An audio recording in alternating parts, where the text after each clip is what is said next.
वंदनिया माता जी की जय, गायत्री माता की जय, यज्ञ भगवान की जय। जब हम लोग गायत्री मंत्र से जप करते हैं तो उसमें 3 स्तर का जप होता है। एक तो आप बोल बोल करके जब जप करते हैं उससे ऊर्जा मिलती है आपको, वो कम है। उससे ज़्यादा ऊर्जा जनरेट होगी जब आप केवल ओंठ हिलें और इतना धीरे बोलें आप कि पास में बैठे हुए भाई बहन भी सुन ना सकें। ये जो मंत्र जप होगा इसमें ऊर्जा अधिक निकलती है। तीसरा जो है वो मानसिक जप है, उसमें ओंठ भी नहीं लेंगे, आवाज़ भी नहीं निकलेगी, आप मानसिक रूप से जप करेंगे। जितना गहरे आप अपनी चेतना को ले जाएंगे उतना फल अधिक मिलेगा। लेकिन जब करते समय एक दिक्कत ये आती है कि आपका मन कभी कभी इधर उधर भागने लगता है। जब तो कर रहे हैं आप, हाथों से माला चल रही है, लेकिन मन भाग जाता है इधर उधर। उसके लिए गुरुदेव ने 2 बातें बताई। एक तो ये कि आप मंत्र लेखन करें। मंत्र लेखन करने में 10 गुना अधिक फायदा। एक बार गायत्री मंत्र लिखने में उतना फायदा मिलता है जो 10 बार गायत्री मंत्र बोलने पर मिलता है। क्योंकि मंत्र लिखते समय आपका हाथ, आपका मन और आपका चित्त सब एक जगह पे एकाग्र हो जाता है। अगर नहीं होगा मन तो गलत लिख जाएगा। इसलिए गायत्री मंत्र लेखन का 10 गुना फायदा मिलता है। आपने अगर 240 बार लिखा तो आप समझे आपने 2400 बार गायत्री मंत्र बोला। से लिखा के तो कंठस्थ भी हो जाएगा। कंठस्थ भी हो जाएगा, आपको लिखना भी अच्छे से आ जाएगा। तीसरी चीज़ है, हमारे गुरुदेव की आवाज़ में जो गायत्री मंत्र है वो स्वयं गुरुदेव ने कहा है। हमारी 4 बोलियाँ होती हैं।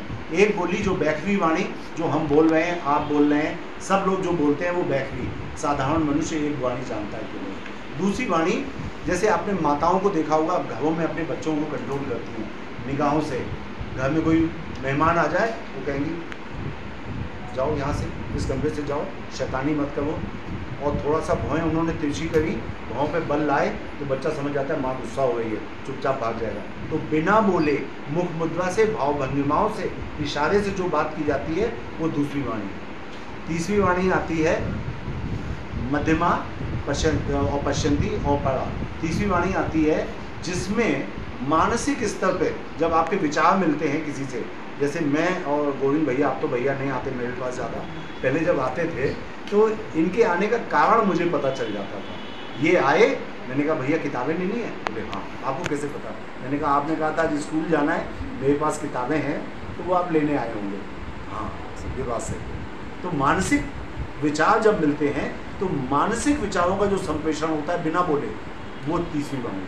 और चौथी जो पावा वाणी है वो केवल ऋषि स्तर की आत्माएं, जैसे महर्षि अरविंद से मिलने हमारे परम पूज्य गुरुदेव पंडित श्रीराम शर्मा आचार्य गए तो लोगों ने बताया कि 1 घंटे तक वो दोनों पास बैठे रहे, कोई भी एक शब्द नहीं बोला और उनकी बातचीत हो गई। चौथी पावा वाणी जो बहुत ही ऋषि स्तर की आत्माएं, बहुत सिद्ध स्तर की आत्माएं आपस में एक दूसरे से भावनाओं का आदान प्रदान करती हैं, वो पावा वाणी से।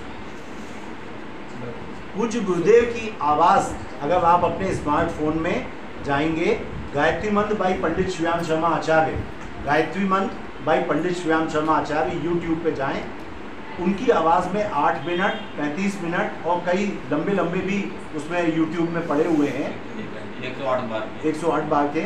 तो आप उस छोटे से यूट्यूब के 35 मिनट के जो शॉट है उसके साथ अगर गुरुदेव के साथ अपनी आवाज़ मिला देंगे तो गुरुदेव की साथ अपनी आवाज़ मिलाने पे 1000 गुना फायदा होगा। आपने अपनी आवाज़ में एक बार गायत्री मंत्र बोला और गुरुदेव की आवाज़ के साथ आपने अगर अपनी आवाज़ मिला करके गायत्री मंत्र बोला तो वो 1000 गुना ज़्यादा प्रभावी होगा।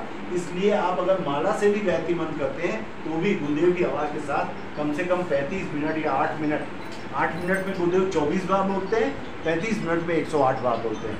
तो गुरुदेव